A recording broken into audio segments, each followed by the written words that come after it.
एक नंबर प्रश्न है, निम्नलिखित में से किस पौधे के पत्तियों से अपस्थानिक कलिकाएं विकसित होती है? ऑप्शन दिया हो अदरक, केला, डालिया, ब्रायोफिलम। तो इसका सही आंसर हो जाएगा ब्रायोफिलम। सेकेंड क्वेश्चन है मेरा, निम्नलिखित में से किस जीवों में अर्धसूत्री विभाजन युग्मक के निर्माण में नहीं होता है? ऑप्शन दे दिया अगुणित बीज, द्विगुणित बीज, मनुष्य, चिंपैंजी। तो इसका सही आंसर हो जाएगा अगुणित बीज।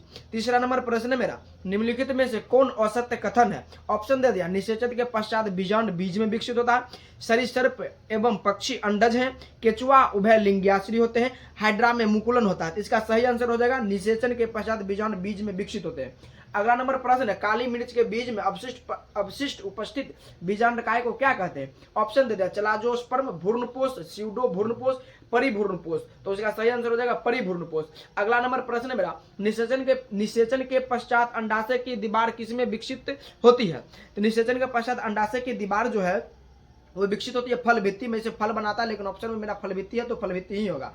अगला नंबर प्रश्न है छठा नंबर, यदि बीज का निर्माण बिना निषेचन के होता है तो इसे क्या कहते हैं? ऑप्शन दे दिया एम्फीमिक्सिस, जिसको हम लोग संघ जनन के नाम जानते हैं, असंघ जनन, और निषेचिक जनित फल और निषेच जनन। इसका सही आंसर हो जाएगा असंघ जनन।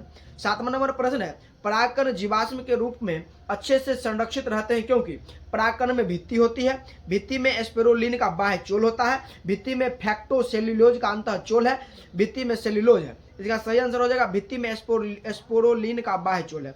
आठवां नंबर प्रश्न है मेरा, निम्नलिखित में से कौन कोशिका अगुणित नहीं है? तो इसका सही ऑप्शन दे दिया शुक्राणु जनन कोशिका, शुक्राणु पूर्व, द्वितीय शुक्राणु कोशिका और शुक्राणु। तो इसका सही आंसर हो जाएगा शुक्राणु जनन कोशिका।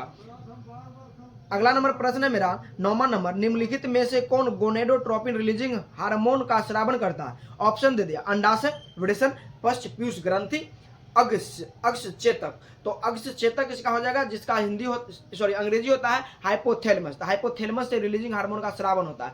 10वां नंबर मेरा प्रश्न है, निम्नलिखित में से किस क्रिया के पश्चात अंडोत्सर्ग होता है? किस क्रिया के पश्चात अंडोत्सर्ग होता है? ऑप्शन है GnRH के श्रवण के पश्चात, फीडबैक निषेध, LH सर्ज, प्रोजेस्टेरोन के श्रवण के पश्चात। इसका सही आंसर हो जाएगा LH सर्ज। चलिए दोस्तों, अगला नंबर प्रश्न है मेरा 11वां नंबर, सामान्यतः गर्भ की पहली गतिशीलता गर्भावस्था के किस माह में देखी जाती है? मतलब गर्भ में जो शिशु पलता है उसकी गतिशीलता किस महीना में देखी जाती है? ऑप्शन दे दिया तीसरा, चौथा, पांचवा और दूसरा। तो सही आंसर हो जाएगा मेरा अगला दूसरा। 12वां नंबर प्रश्न है मेरा, पुरुषों द्वारा अस्थायी तौर पर गर्भावस्था रोकने के लिए निम्नलिखित में से किस तरीका का प्रयोग किया जाता है? पुरुष का बात कर रहा है। ऑप्शन दे दिया नसबंदी, ट्यूबेक्टोमी, बंध्याकरण, चिकित्सीय सगर्भता समापन। इसमें से 3 ऑप्शन जो है वो मादा से संबंधित है, और नसबंदी जो मादा और जो है सो नर दोनों से संबंधित है। तो इसका सही आंसर होगा नसबंदी। 13वां नंबर प्रश्न है, निम्नलिखित में से कौन यौन संचारित रोग पूर्णतया उपचार योग्य है? ऑप्शन दे दिया hepatitis B, AIDS, genital herpes और सिफिलिस। मतलब पूर्ण रूप से उपचार योग्य है। तो hepatitis B, AIDS, genital herpes ये उपचार के योग्य नहीं है। इसका सही आंसर हो जाएगा सिफिलिस। 14वां नंबर प्रश्न है, युग्मनज या प्रारंभिक भ्रूण के फैलोपी नलिकाओं में स्थानांतरण को क्या कहते हैं? ऑप्शन दे दिया, ऑप्शन है IVF, ET, ZIFT, IUT। तो इसका सही आंसर हो जाएगा ZIFT। अगला नंबर प्रश्न है, मेंडल द्वारा संपादित एकल संग्रहण क्रॉस का F2 जीनोटाइप अनुपात क्या होता है? तो ऑप्शन दे दिया 3:1, 1:2:1, 9:3:3, 3:1 और 1:1। तो इसका सही आंसर हो जाएगा 3:1।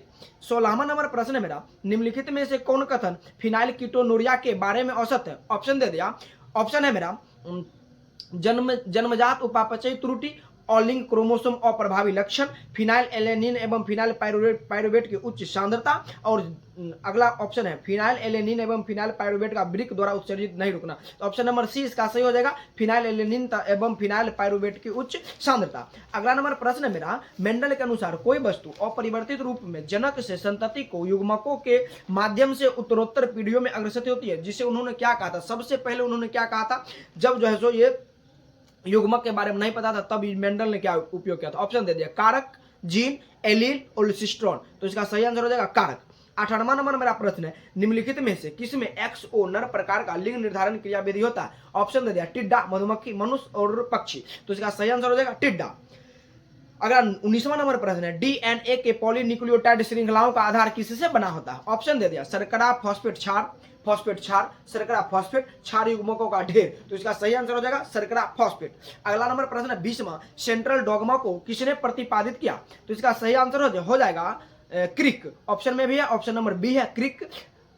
21वां नंबर प्रश्न है, न्यूक्लियोसोम में उपस्थित प्रोटीन के बारे में निम्नलिखित में से कौन सा कथन सत्य नहीं है?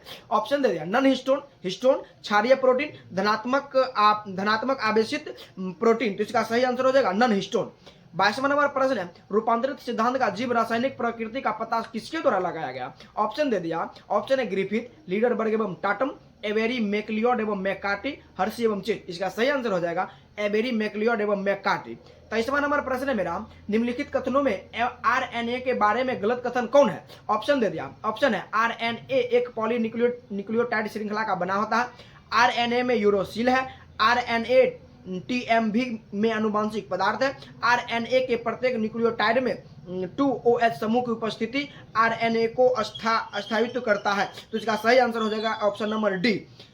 24वां नंबर प्रश्न, डीएनए प्रतिकृति में एक लड़ी का असतत प्रतिकृति होती है जिसके खंडों को जोड़ता है। ऑप्शन दे दिया DNA polymerase, DNA ligase, primase, RNA polymerase. इसका सही आंसर हो जाएगा डीएनए को जोड़ने का काम करेगा लाइगेज, तो डीएनए का खंड है तो उसको भी जोड़ेगा डीएनए लाइगेज ही। ऑप्शन नंबर बी इसका सही हो जाएगा। 25वां नंबर प्रश्न है, आरएनए पॉलीमरेज थर्ड किसके संश्लेषण के लिए उत्तरदायी? ऑप्शन दे दे, एचएनआरएनए, टीआरएनए, 5 एसआरआरएनए, एसएनआरएनए। इसका सही आंसर हो जाएगा एचएनआरएनए। 26वां नंबर प्रश्न मेरा, दमनकारी प्रोटीन लैक ऑपरेंड में कहां बनता है? ऑप्शन दे दिया, प्रचालक स्थल, उन्नायक, संरचनात्मक जीन, नियामक जीन। इसका सही आंसर हो जाएगा प्रचालक स्थल। 27वां नंबर प्रश्न, समजातीय संरचनाएं किस प्रकार का विकास दिखाती है? ऑप्शन दे दिया, अपसारी, अभिसारी, समांतर, और अगला नंबर ऑप्शन क्या है? साल्टेटरी। तो इसका सही आंसर हो जाएगा अपसारी। इसका सही आंसर क्या हो जाएगा? अपसारी हो जाएगा। 28वां नंबर मेरा प्रश्न है, निम्नलिखित में से कौन समष्टि में अलील आवृत्तियों में परिवर्तन लाता है? ऑप्शन दे दिया, उत्परिवर्तन, जीन प्रवाह, अनुवांशिक विचरण, उपयुक्त सभी। इसमें से सभी जो है सो मिलकर के परिवर्तन को लाएगा। 29वां नंबर मेरा प्रश्न है, 29 नंबर, निम्नलिखित में से कौन प्रारंभिक कूट है, मतलब प्रारंभन कूट कौन सा है? ऑप्शन दे दिया, एयूजी, यूयूयू, यूएजी, यूजीए। इसका सही आंसर हो जाएगा एयूजी, जो ऑप्शन नंबर फर्स्ट है, मतलब 29 का ए नंबर सही हो जाएगा। 30वां नंबर प्रश्न, निम्नलिखित में से कौन बीमारी जीवाणु द्वारा होता है? ऑप्शन दे दिया, टाइफाइड, मलेरिया, कोरोना, दाद। तो इसका सही आंसर हो जाएगा टाइफाइड। 31वां नंबर मेरा प्रश्न है, निम्नलिखित में से कौन आरएनए दूत आरएनए का पूर्ववर्ती है? ऑप्शन दे दिया, एसएनआरएनए, विषमांगी केंद्रीय आरएनए, 5SRNA और RRNA। तो इसका सही आंसर हो जाएगा विषमांगी केंद्रीय आरएनए, ऑप्शन नंबर सी, जिसे HNRNA के नाम से जाना जाता है। 32वां नंबर मेरा प्रश्न है, निम्नलिखित में से कौन कोशिका रोगाणु का भक्षण नहीं करता है? ऑप्शन दे दिया, बृहद भक्षाणु, उसके बाद है न्यूट्रोफिल्स, मोनोसाइट्स और आरबीसी। तो इसका सही आंसर हो जाएगा आरबीसी। इसका सही आंसर क्या हो जाएगा? आरबीसी। 33वां नंबर प्रश्न, निम्नलिखित में प्रतिरक्षी अणु के बारे में असत्य कथन कौन सा है? ऑप्शन दे दिया, प्रतिरक्षी अणु में 4 पॉलीपेप्टाइड श्रृंखलाएं हैं, प्रतिरक्षी अणु में 2 लघु एवं 2 श्रृंखलाएं हैं, और अगला ऑप्शन है, प्रतिजन बंध का स्थल प्रतिरक्षी अणु के दीर्घ श्रृंखला में है, तरल प्रतिरक्षा अनुक्रिया में प्रतिरक्षी अणु बनते हैं। तो इसका ऑप्शन नंबर सी हो जाएगा सही, प्रतिजन बंधन स्थल प्रतिरक्षी अणु के दीर्घ श्रृंखला में। 34वां नंबर मेरा प्रश्न है, निम्नलिखित में से कौन पौधा मार्फिन का स्रोत है? ऑप्शन दे दिया, निकोटीनिया टोबैक्टम, पेपेबर सोमनिफेरम, धतूरा मेटल, एरिथ्रोजाइलम कोका। तो इसका सही आंसर हो जाएगा पेपाबर सोमनिफेरम। 35वां नंबर प्रश्न है, निम्नलिखित में से किस बीमारी का संक्रामक रूप जीवाणु है? तो ऑप्शन दे दिया, मलेरिया, टाइफाइड, एड्स और न्यूमोनिया। इसका सही आंसर हो जाएगा मलेरिया। अगला नंबर मेरा प्रश्न है, निम्नलिखित में से किस सूक्ष्मजीवी का प्रयोग स्विस चीज तैयार करने में होता है? ऑप्शन दे दिया, पेनिसिलियम रोक्यू फार्टी, प्रोपिनियो बैक्टीरियम सरमनाई, ईस्ट और लैक्टिक अम्ल जीवाणु। तो ईस्ट भी होगा, लेकिन इकरा में उससे भी अच्छा स्वादिष्ट तैयार किया जाएगा जब भोज्य पदार्थ, तो इकरा में यूज किया जाएगा प्रोपिनो बैक्टीरियम सरमनाई का। 37वां नंबर प्रश्न है, किन्होंने स्थापित किया कि पेनिसिलियम एक प्रभावशाली प्रतिजैविक है? ऑप्शन दे दिया, अलेक्जेंडर फ्लेमिंग, अनवर्ट चेन एवं हावर्डी फ्लोरी, रॉबर्ट कोच, पास्चर। तो इसका सही आंसर हो जाएगा अलेक्जेंडर फ्लेमिंग। 38वां नंबर प्रश्न है, निम्नलिखित में से कौन प्रतिरोध का अस्वीकृत करता है? ऑप्शन दे दिया, कायकीय रोध, कोशिकीय रोध, उपार्जित प्रतिरक्षा, कोशिकीय माध्यित प्रतिरक्षा। तो इसका सही आंसर हो जाएगा कोशिकीय माध्यित प्रतिरक्षा अनुक्रिया। 39वां नंबर प्रश्न 39, एटलस 66 मतलब एटलस 66 का संबंध निम्नलिखित में से किस फसल से है? ऑप्शन दे दिया, गेहूं, चावल, मक्का, टमाटर। तो इसका सही आंसर हो जाएगा गेहूं। अगला नंबर प्रश्न है, 40वां नंबर, एक ही नस्ल के अधिक निकटस्थ सदस्यों में 4 से 6 पीढ़ियों का संगम होना क्या कहलाता है? ऑप्शन दे दिया, संकरण, अंतः प्रजनन, बहिर्प्रजनन, बहिसंकरण। इसका सही आंसर हो जाएगा अंतः प्रजनन। नेक्स्ट 40 प्रश्न को हम लोग जो है सो अगले वीडियो में देखेंगे, और वीडियो अगर अच्छा लगा होगा तो अधिक से अधिक इस वीडियो को शेयर कीजिएगा, और आप लोग जो है सो हमारे चैनल को सब्सक्राइब कीजिएगा, और वीडियो को अत्यधिक जितना ज़्यादा हो सके अत्यधिक रूप से शेयर कीजिएगा। धन्यवाद।